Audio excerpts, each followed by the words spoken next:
Shalom friends, Chaim the Galilean here, Sea of Galilee behind me.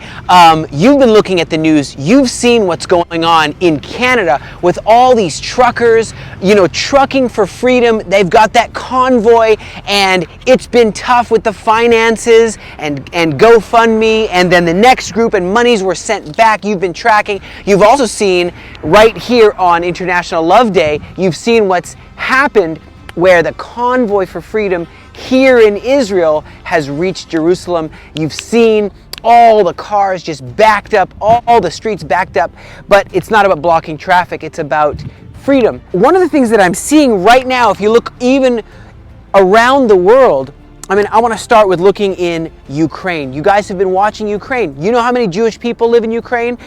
Thousands and thousands. I think there's around 75,000 at least. If you look at the law of return, a lot more.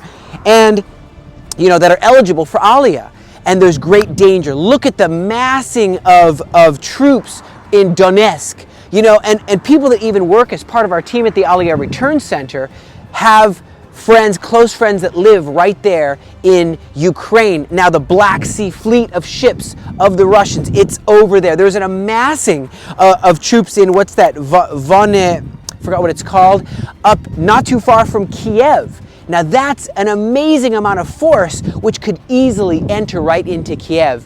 Now we're looking at this, we're watching this, we remember back, to the 90s. There was how many? 1.2 million Russians came through, and through Odessa, the port. Many of them came through Odessa, Ukraine, right? That port. And so many Jewish people made Aliyah, changed the face of this country, fulfilled so many prophecies. There are many more in our day who will want to come, I believe. I hope they will.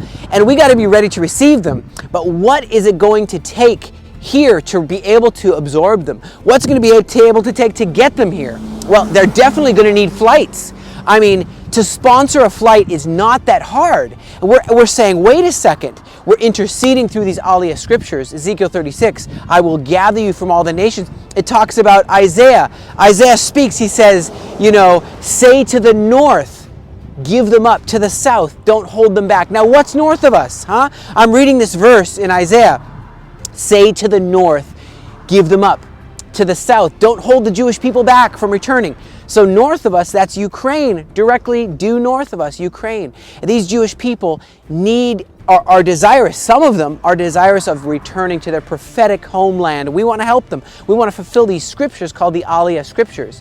Yeah, but they will need flights to be sponsored. They don't have the money to get a flight here to Israel.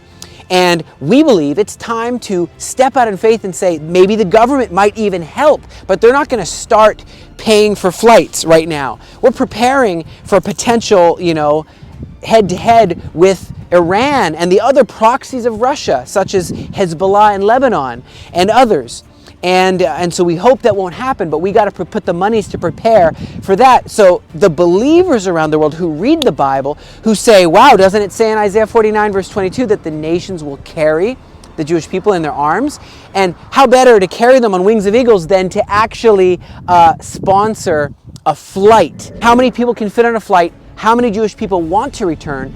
Let's start to now raise those amounts. I know that if we start to ask for $1,000 per Jewish person, not only will their flight be covered, but also their absorption here will be able to be covered, and places for them to stay will be able to be provided so they're not dropped. We have our Hebrew school ready. Okay, but now when we say, and to the south, don't hold them back. Okay, well, what's in the south? Down in Africa, the country of Ethiopia, you've heard that I've been there. You know that many Jewish people whose children have already made Aliyah, and now we're waiting. We're wondering, what's the holdup? Is it just budget? Because they need a lot more absorption. Literally, they were taking the tiles out of the floor of their apartments, and lighting a fire. That's the way they knew how to cook. They don't know how to use stoves. Many of them, for many, even a bathroom is foreign.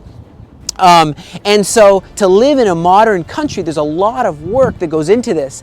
But the first step is getting them here. Maybe the army might even join with us. Maybe the country here of Israel might even match. But we got to be the ones who have the prophetic impulse, who have the prophetic unction, who not only pray into these scriptures, but actually take action. So I'm looking there and I see right now there's a lot of push factors definitely for the Jewish people in Ethiopia. There's the whole civil war. I don't know if you can call it a civil war, but since 2018, the Tigray. And where do the Tigray live? Their main military operation is right next to Gondor, where I was. That's where the Jewish people primarily are. The Beit Avraham, the Beit Israel, the Falashmura, right? They are those who have scrolls from ancient time and synagogues, and they're the ones who their children have made Aliyah. Many of them have made Aliyah, and there's still thousands and thousands that need to make Aliyah. We need to start covering their flights, right? And look at the danger for them. They could be killed jumping back to the north, jumping back to Ukraine. And you look at Kiev, there's a very big potential, I'm not saying it's going to happen, that Russia may want to take the capital as a show of force. They may do nothing, but they may try to take Kiev. I don't know. There's so many Jewish people. I mean, I know personally, I know many Jewish people. Now, Christians are also under attack, and that's something to pray into. But our job as the Aliyah Return Center is to at least sponsor their flights, to try to help invite those who feel that they are in a time of heroes, that they are in a time of helping in this great tumultuous time, that they can get involved practically and get them to a plane and get them here, and also help them be absorbed in the Hebrew school that we have, with the clothes and the place to stay that we have, and so much more, with food vouchers and care. I think it's time to come together and say, how can we practically act in this time? Let's right now be operational in His plan and purpose. God bless you from the Galilee.